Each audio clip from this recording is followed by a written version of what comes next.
माझं ठरलंय, चांगलं झालं तर त्याचा आनंद घ्यायचा आणि वाईट झालं तर जे घडलंय ते चांगल्यासाठीच घडलंय असं समजायचं आणि पुढे जायचं.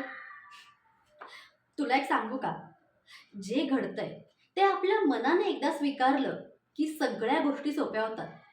पण तेच जर आपण नाकारत राहिलो तर मात्र त्याचा त्रासही आपल्यालाच होतो. त्यापेक्षा जे पदरात पडलंय ते आपलं नशीब समजायचं आणि पुढे जायचं. माणसं जोडायची, माणसांच्या चेहऱ्यावरती आनंद पेरायचा.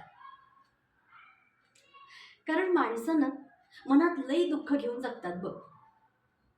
पण त्यांच्याशी आपण एक शब्द जरी प्रेमाचा बोललो ना, तरीही त्यांच्या मनातली बळबळती जखम लगेच भरून निघते. तू काही काळजीच करू नकोस. या कारखान्यातल्या सगळ्यांच्या आयुष्यातल्या जखमा मी कशा भरून काढते हे तू बघच.